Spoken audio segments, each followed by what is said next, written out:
আমরা কতটা জঘন্য থেকে জঘন্য হলে আমরা কতটা নিম্ন স্তরের মানুষ, তো আমাদেরকে মানুষ বলাটাও মনে হয় ভুল হবে।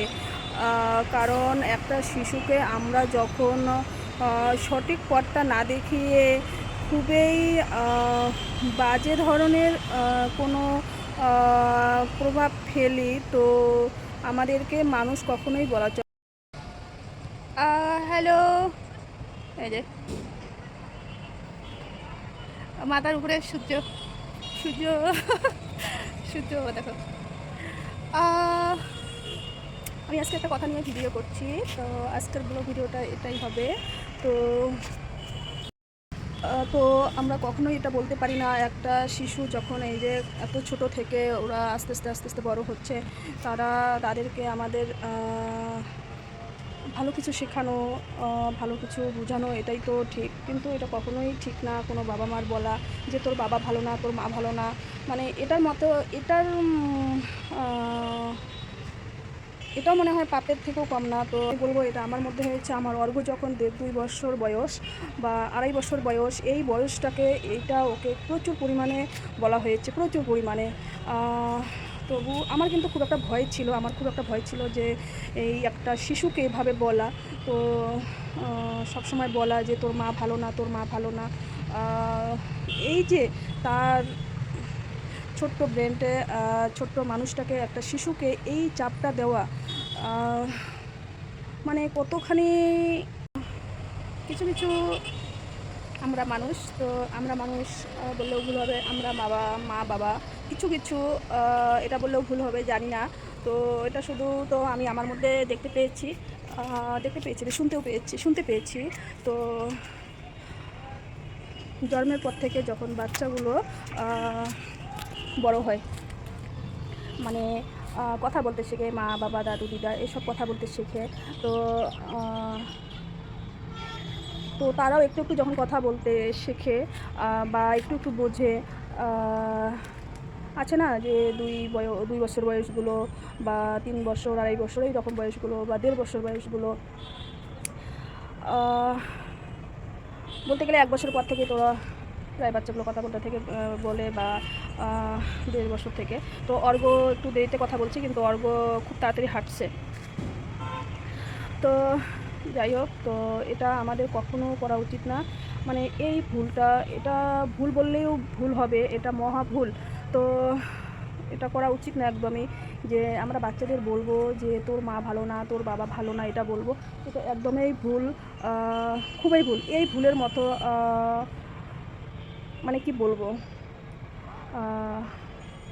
একটা শিশুকে যদি আমরা এই সমস্ত, মানে এত বড় একটা চাপ দেই যে তোর মা ভালো না, তোর বাবা ভালো না, তো এটা কিন্তু মানে তার উপরে কতটা ক্ষতিকারক, তার উপরে কতটা প্রভাব পড়ছে। আমরা কতটা জঘন্য থেকে জঘন্য হলে আমরা কতটা নিম্ন স্তরের মানুষ, তো আমাদেরকে মানুষ বলাটাও মনে হয় ভুল হবে। কারণ একটা শিশুকে আমরা যখন সঠিক পথটা না দেখিয়ে খুবই বাজে ধরনের কোনো প্রভাব ফেলি, তো আমাদেরকে মানুষ কখনোই বলা চলে না, মানুষ বলা চলে না। তো আমরা বাবা মা হওয়ার তো কোনো যোগ্যই না, এক কথায় আমরা বাবা মা হওয়ার যোগ্য না। আর দ্বিতীয়ত আমরা সত্যিই আমরা মানুষের মধ্যে পড়ি না। কারণ একটা শিশু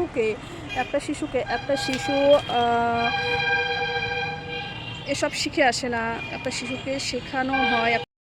আমি বুক ফুলিয়ে বলতে পারি, আমি আমার ছেলেকে সবসময় বলতাম আমি ভালো, তোমার বাবাও ভালো, সবাই ভালো। তোমাকে যদি কেউ জিজ্ঞাসা করে তোমার সব থেকে কে ভালো, তুমি বলবা সবাই ভালো, বাবাও ভালো, মা ভালো, সবাই ভালো। যেটা তোমাদের আমি বলতে বাধ্য হচ্ছি, তো ক্লিয়ার কাট কথা বলি। আমি বিবাহিত জীবনে, আমি আমার বিয়ের দিন, বৌভাতের দিন পরে, তো আমার আজকে পর্যন্ত আমি একদিনও কোনো দিন আমি কোনো একটা দিন ভালো দেখিনি, আলো দেখিনি অন্ধকার ছাড়া। আর আমার ছেলে যেদিন থেকে জন্ম হয়েছে, তো সেই বাচ্চাটারও কপালটা খুবই খারাপ। তো আমার কিছু কিছু সময় মনে হয় যে হয়তো আমি মাটাই ভালো না। তো আমি নিজেই বলি যে আমি মাটাই ভালো না। কারণ আমি আমার গর্ভে সন্তান ধারণ করেছি, তো আমি আমার সন্তানের এতটা কষ্ট দেখছি বা করাচ্ছি, এটা আমার নিজেকেই মানে কুকর্মের থেকে কুকর্ম মনে হয়। তো আমি তোমাদের বলছি, আমার সঙ্গে সঙ্গে আমার বাচ্চাটাও এসব ভুগছে, আমার বাচ্চাটাও ভুগছে। তো আমি এতটা মানে কি বলবো তোমাদের, কি দিয়ে বুঝাবো তোমাদের যে মানে জীবনটা তছনছ তছনছ। আজকে আমার মতো মেয়ের জন্য আজকে এই যে আজকে আমার ছেলের এখনো পর্যন্ত মা হয়ে আছি। জানি না আর কেউ হলে এই জায়গাটা থেকে এই জায়গাটাতে আজও এভাবে বেঁচে থাকতে পারতো কি না আমি জানি না। কিন্তু আমি মাঝে মাঝে নিজেই দিশেহারা হয়ে যাই, যে সেন্স হারিয়ে ফেলি। আমি ভাবি যে আমি কিভাবে বেঁচে আছি। তখন কিছু কিছু ব্যাপারে আমাকে এতটা অবাক করে যে আমি বেঁচে আছি, এটা কি সম্ভব, আমি বেঁচে আছি। তো আমি ভাবি যে আমি এমনই একজন মেয়ে, আমি একটা ফুটফুটো ছেলের জন্ম দিয়েও তার কাছে ভালো হতে পারিনি। আমি রঞ্জিত রায়ের কাছে ভালো হতে পারিনি।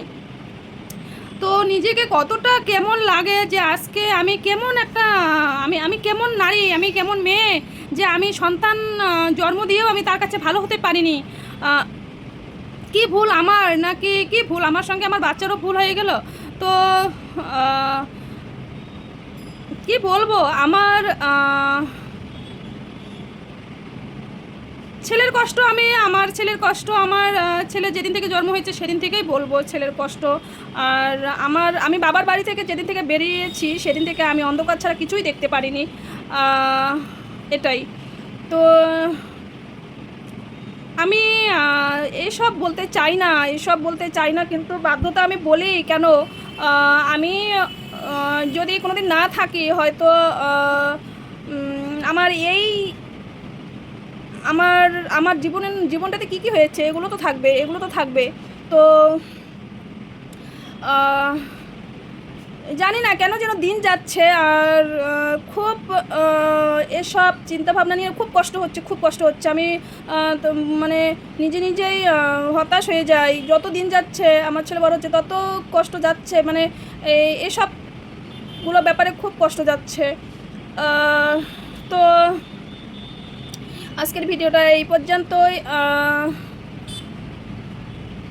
আমি একজন সিঙ্গেল মাদার, তোমরা অনেকেই বুঝতে পেরেছো, জানতে পেরেছো। তো আমি আমার ছেলেটার জন্যই ভিডিও করি। আমি আমার ছেলের জন্যই ভিডিও করি।